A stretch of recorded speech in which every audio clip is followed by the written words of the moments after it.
Man, you remember when this game came out? It wasn't so much Ubisoft and more like Ubi going hard. Truth is a hard pill to swallow, but swallow it we must. Because spitters are quitters, and the truth about Ubisoft is simple. If you, as a company, say, consumers need to get comfortable not owning their games, then you, as a company, need to get used to your games not selling. That's it. Thank you to the CIA for funding this channel. Wait, what if we did things Ubisoft's way for a month? Because that quote from earlier is actually grossly out of context. That executive was actually saying that subscription catalogs wouldn't work unless gamers got comfortable with not owning their games. Big difference entirely. He says, like, in order for this idea to work, gamers need to be comfortable not owning their games. And that was taken dramatically out of context. And although I'm not a big fan of Ubisoft, I did take a month, last month, September, playing only games from Ubisoft Plus.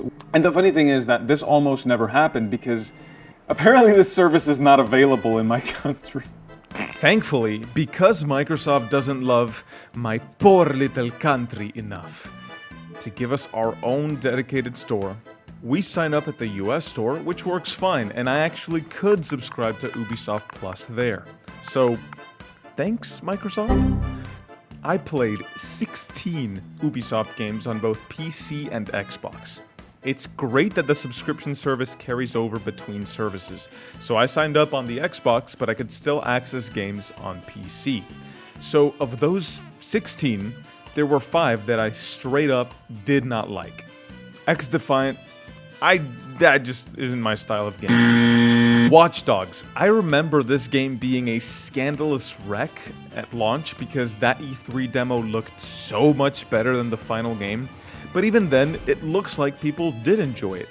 And my issue was that I wasn't interested in it ever.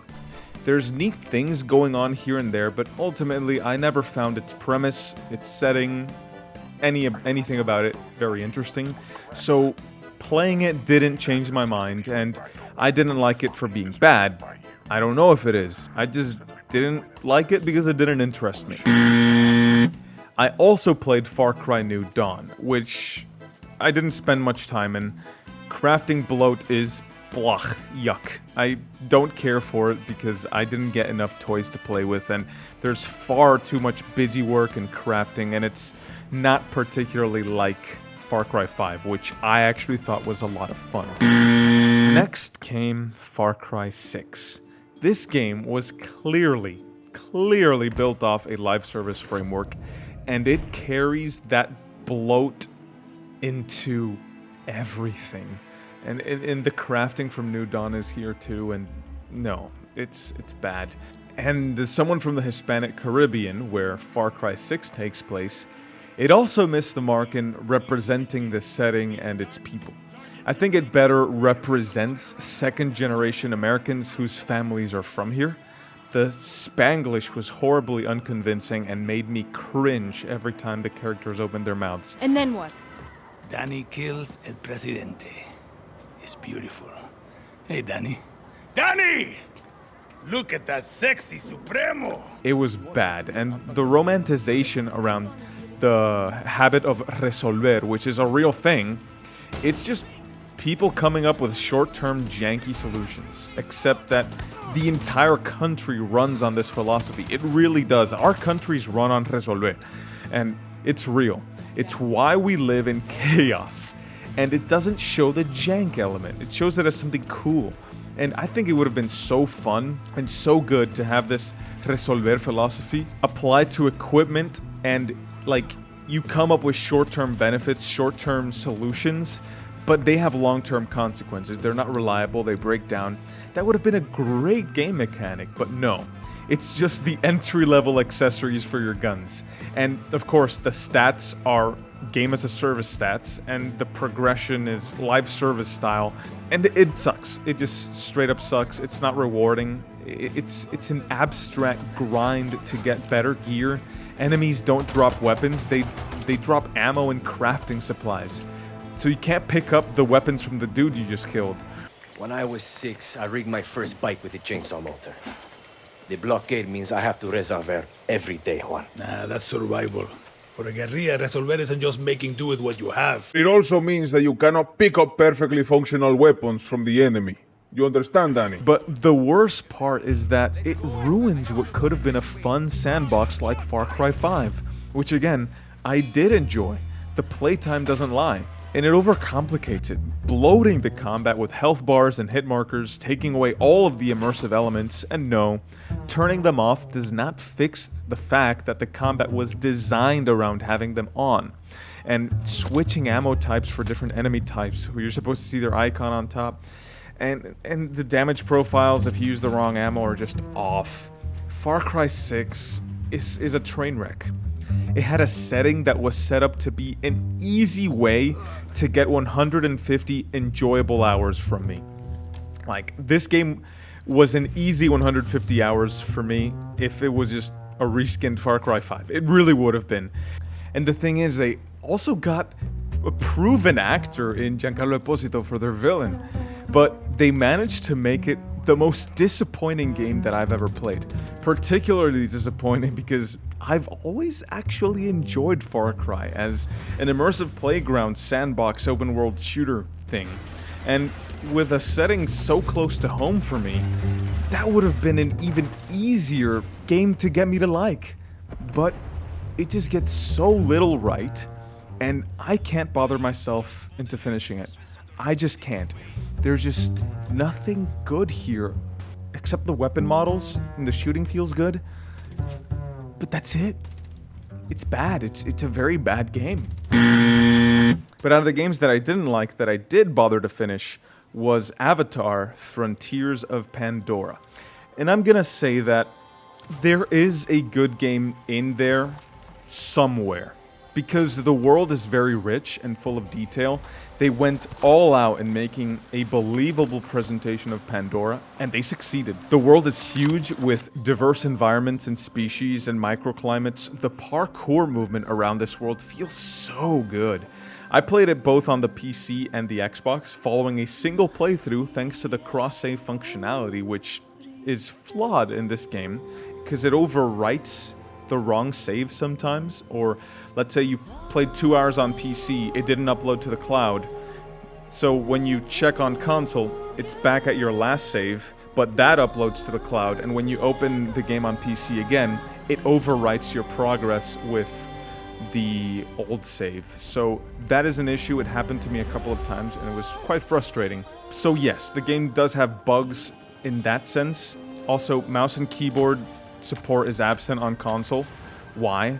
And your controls, your bindings reset on PC every time. Why? So this game clearly still needs work. There are still visual bugs in the game itself. That is a problem. The game clearly is still not in a, quote, finished state. But in spite of that, Massive created something outstanding here. It can be really fun, and the shooting is also pretty good. The weapons feel good, the world is incredibly reactive to the fighting with beautiful effects and good feedback. It just feels very good. Functionally, it feels great. Graphically, it looks incredible. As a game, it can be really engaging when the progression system doesn't get in the way, just to have such a reactive world around you. However, it's one of those things too where Ubisoft love their hit markers and health bars and leveling systems that force a grind for progression. It has to be something coming from the higher ups. Like, they have to be imposing this. There's no logical reason for this to be in every game, and it still is. And it throws out all of the immersive elements that this game has built so well, and you can't turn them off. So why would you invest so many beautiful impacts, particle effects, physics, only to cover it up with a nasty, huge, glowy hit marker?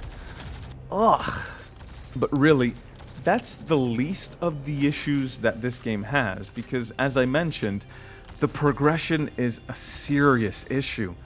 It's level and equipment based, and you get equipment many different ways, which is that's actually fine. You can either craft your equipment, which I didn't find to be terribly obnoxious in this game because the immersive elements, the immersive exploration, hunting, gathering, it's all good.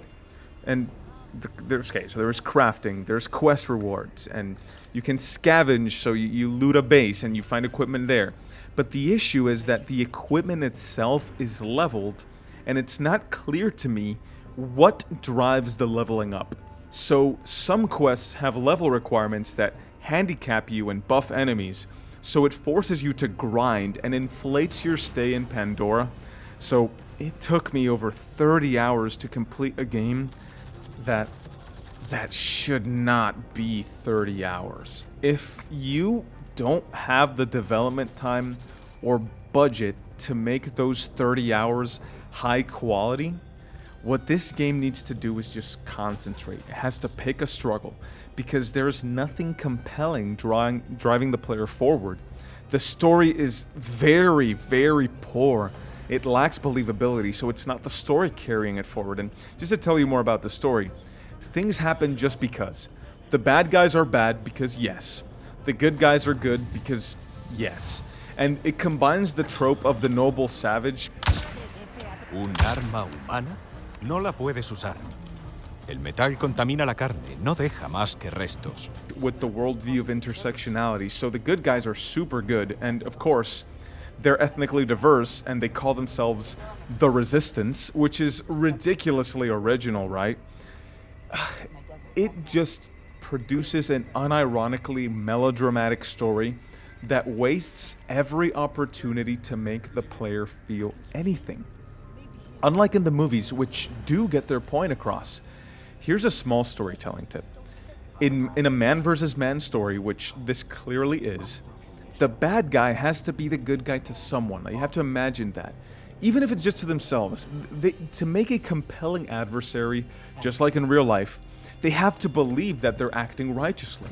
The bad guy here is just a consumptive force. He is a cancer. And cancer be bad.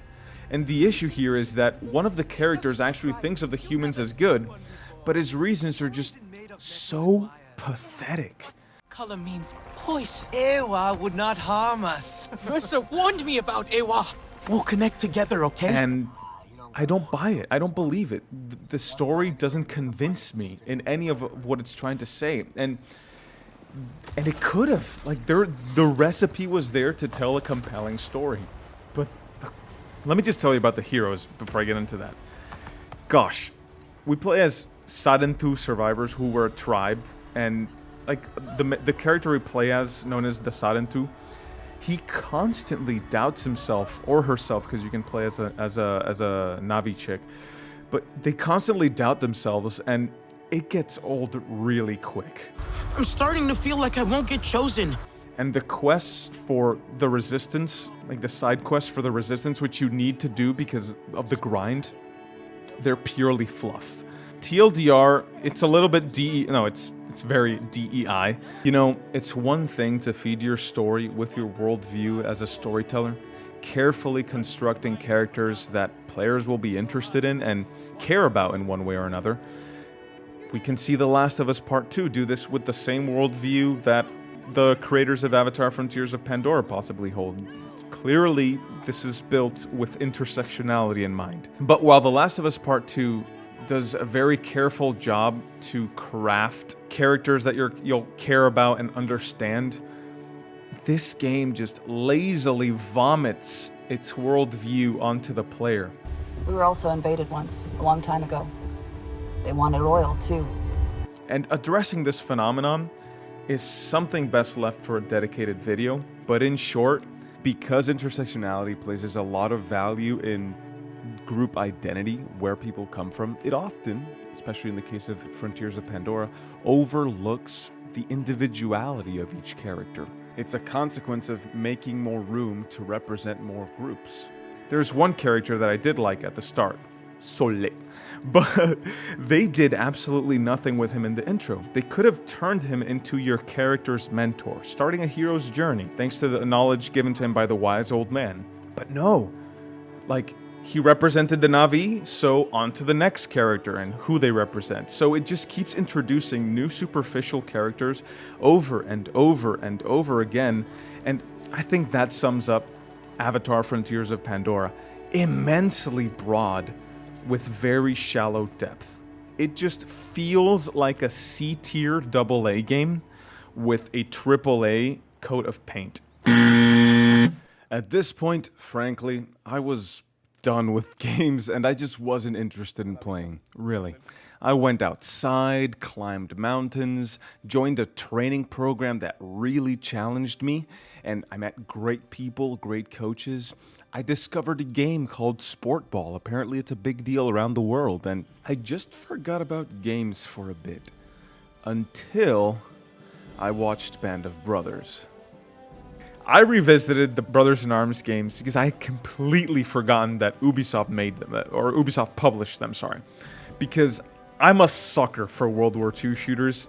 They're clearly inspired by Band of Brothers, possibly the best TV show of all time, if not top 5, for sure.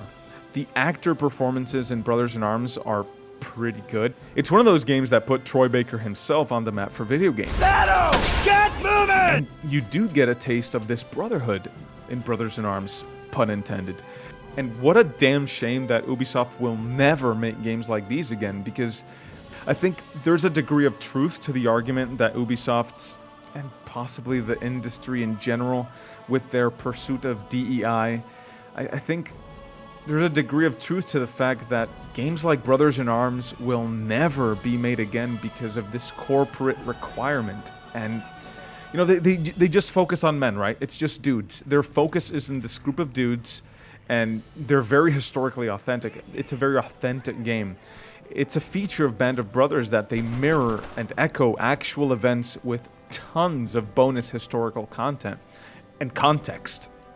Gameplay-wise, these games were very unique in terms of how they were a blend of squad strategy and first-person shooting. And they tickle your intellectual brain with every encounter because it's like solving a fire and maneuver puzzle, and you're doing the firing and maneuvering, but because you're doing the firing, your caveman brain gets tickled when you blow enemies up and shoot them up. Ugh, it's brutal and it's so good, it's so fun, because remember, kids, violence is incredibly fun when no one gets hurt. And playing Brothers in Arms is great. And while it was great to revisit them, they were my favorite out of all the ones I played here, I was reminded that they ended in an infuriating to be continued. And they won't be. Success! Believe it or not, most of the games that I played last month, I actually didn't hate. The Assassin's Creed games like Assassin's Creed 3 and Mirage, I did try for a couple of hours each, and they weren't bad. They had some issues, and they weren't as engaging for me, but that's it. I didn't feel interested enough to continue with them either, but if I were bored, I can see myself picking them up again. Rainbow Six 3 is another game I played, and it's a classic title that maybe on a different day I would have been more willing to try. Just that playing older titles requires a little bit more patience, and I had to get the 2 other games, so I just went on to the next one. Far Cry 3 Blood Dragon. I think it's a little overpraised, but it's not bad. And yeah, there were other games that I also tried for a couple of hours each, and I did like, but didn't bother to complete, like namely the Ghost Recons, Ghost Recon Wildlands, and Breakpoint, which, yeah, I could see myself playing them if I had nothing better to play. Problem is I do. I revisited Far Cry 5, and I really enjoyed that, and it goes to prove my points about Far Cry 6 from earlier. I wasn't misremembering Far Cry 5 being good. It actually is good. And last but not least, Star Wars Outlaws. I actually did like it. You know, it's a 7 out of 10. It's not great, but it's certainly not bad. Because after playing Frontiers of Pandora, I walked into Outlaws expecting a AA game with a AAA coat of paint. And wow, is that an accurate statement about this game or what? Sure, it missed a huge opportunity to make a Red Dead style game in the Star Wars universe. This should have been a Red Dead ripoff, but it wasn't. and there are design decisions that I just don't get. Like crafting. Why is there crafting in this game? Bro, there's just so much junk that you hoard for these godforsaken crafting items. Just stop. Just give us more guns and inventory and trinkets to buy, sell, and trade instead of all this crafting fluff. It's more fun. Think about it. What sounds more enticing? Exploring a mysterious location or tip that you heard somewhere in the world because you could get a pretty cool blaster or a new, I don't know, something cool, like a cool trinket, something cool. Or having to go there because you need a crafting item to upgrade the blaster you already have. Come on, come on. The reason that this is tedious is because the open worlds are actually quite interesting, but they don't have much to offer, if that makes sense. The visuals on both PC and console are great. The artists from Ubisoft Massive, are single-handedly carrying the entire studio's merits. Holy smokes, does this game look good or what? Massive has been the studio to best take advantage, in my opinion, of the console's RT hardware, managing 60 FPS with ray tracing, and the thing is that the high-end PCs get to rejoice as well, so they don't get held back by the consoles. Turning on RTDI, even at the low setting, produced one of the best-looking games I've ever laid eyes on. And the thing is that these visuals do enhance the gameplay.